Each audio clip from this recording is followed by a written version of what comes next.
The universe is a place of infinite variety, but the Lithos conquerors believed in a singular, geometric perfection. They didn't come to conquer our lands or steal our resources. They came to harmonize us. To the Crystal Legion, biological life was a messy, entropic error, a flaw in the grand equation of the cosmos. Their weapon wasn't fire or lead, it was the crystalline path.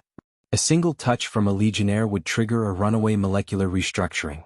We watched in paralyzed silence as our medics, trying to help the wounded, were turned into static, unblinking statues of jagged quartz within seconds. A forest would become a cathedral of razor-sharp glass. A city would become a graveyard of translucent pillars. They weren't just killing us, they were rewriting the biology of our world into a silent, mineral perfection. To the Legion, we were just unrefined or waiting to be polished into death. They thought our organic nature was our ultimate weakness. They assumed that because our cells were soft and filled with water, we were easily overwritten by their superior mineral lattice. They believed that once a world began to crystallize, it was a one-way trip to silence. They were catastrophically wrong. They forgot that every crystal, no matter how hard or perfect, has a breaking point. They forgot that the same geometry that gave them strength also gave them a fatal frequency. We didn't need to pierce their armor, we just needed to make them scream. We created the Shatterpoint Protocol. And we birthed the 14th Resonance Division, the Shatter-Squad. We don't use standard ballistics. A bullet hitting a Crystal Legionnaire just creates a chip or a spark. We don't use lasers, which only reflect off their faceted skin. Instead, we use resonance rifles, heavy, overclocked sonic projectors that fire localized bursts of counterfrequency. We don't aim for the heart, we aim for the molecular bond. Our armor, the Harmonic plate, is designed to vibrate at a frequency that repels the crystalline touch, creating a thin buffer zone of kinetic energy around our skin. We are the only soldiers in the galaxy who can walk through a forest of glass and come out breathing. We are the Shatter-Squad, and we are about to turn the Legion's perfection into a million shards of nothing. I am Commander Hammer Vane. My resonator is currently humming at a pitch that makes my teeth ache, and the world in front of me looks like a kaleidoscope of targets. And I'm about to break the silence. The mission was the liberation of the Emerald Glade, a vital agricultural moon that had been 70% converted into a crystalline wasteland. The Legion had erected a prism spires, a 300-foot-tall geometric antenna that was accelerating the crystallization of the moon's core. Resonators to active. Calibrate for quartz obsidian mix. Let's make some music. I roared through the haptic link. The vibration of my own voice felt like a drumbeat in my chest. Shatter, 2 jacks, frequency locked. I've got a swarm of shard hounds coming through the glassbrush hammer. They sound like wind chimes from hell. Shatter, 3 Sarah. My armor buffer is at 90%. The air is so thick with silica I can see the light beams. Engaging the first wave. We dropped from the high-altitude vibrocarriers, landing in the heart of what used to be a redwood forest.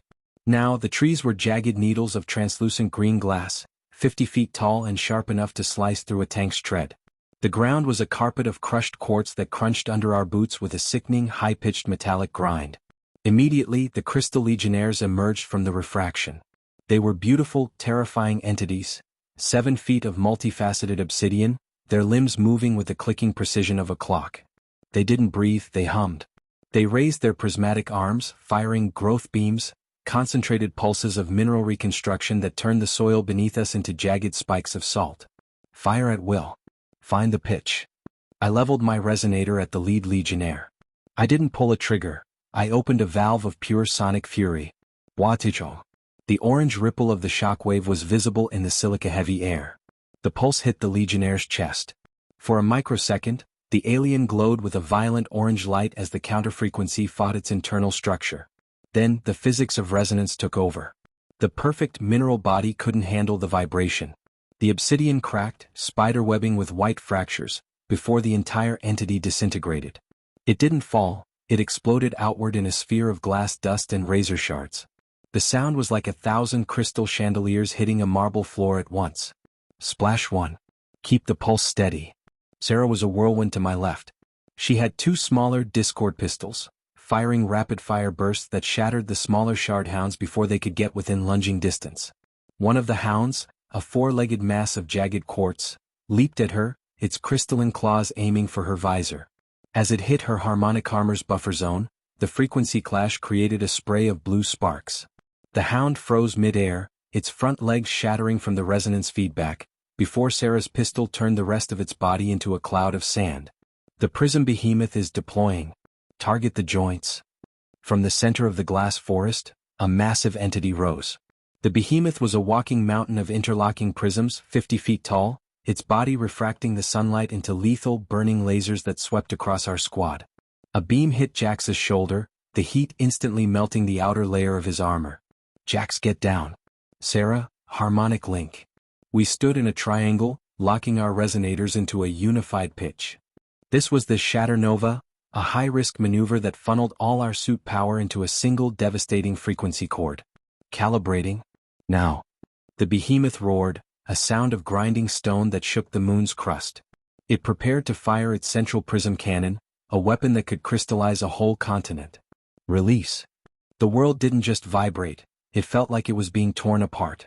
A massive orange sphere of kinetic sound erupted from our position, focused into a single beam aimed at the behemoth's central core.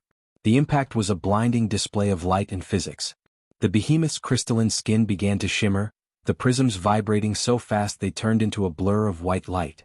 The Shatter Nova found the primary resonant frequency of the alien's mineral heart. KRRICK boom. The 50-foot titan didn't just collapse, it underwent a catastrophic molecular failure. The massive prisms that made up its body shattered into dust, creating a shockwave of glass shrapnel that leveled the surrounding glass forest. A cloud of fine, white silica rose miles into the air, reflecting the sun in a million different directions. The prism spire behind it, caught in the residual vibration, began to tilt. Its geometric anchors, tuned to the same frequency as the behemoth, cracked and gave way. The 300-foot antenna fell, shattering into a million pieces before it even hit the ground. The crystalline path was broken. Across the glade, the remaining legionnaires, deprived of the spire's stabilizing frequency, began to flicker and crumble. Their perfect structures, no longer held together by the alien signal, reverted to inert, harmless sand. The transformation of the moon stopped. The glass trees began to lose their razor edge, the mineral growth slowing to a crawl. I stood in the center of the clearing, my resonator hissing as its cooling fans fought to bleed off the heat. My harmonic armor was covered in a layer of white dust, and my ears were ringing with a silence that felt like a victory. I pulled off my helmet, the air tasting of ozone and grit, but it was air. It wasn't silica. It wasn't death. Sarah. Jax, status? I panted, my voice sounding small in the new silence. I'm whole, hammer. My armor is fused in places, but I'm standing. Look at the ground. I looked down. Beneath the layer of glass dust, a single green blade of organic grass was poking through. It was soft. It was messy. It was entropic. It was the most beautiful thing I had ever seen. Humanity has proven the ultimate truth of the galactic dominion. You can try to rewrite us into your perfect lattices. You can try to turn our worlds into silent cathedrals of glass. You can tell us that our organic nature is a flaw. But we are the species that knows the breaking point of every stone. We are the ones who don't just endure the silence, we break it. We are the Shatter-Squad. We are the 14th Resonance Division. And the music of the spheres is played on our terms. The behemoth is dust. The spire is broken. The moon is soft again. The mission is over. Now, someone get the heavy-duty vacuums down here. We've got a lot of cleaning to do.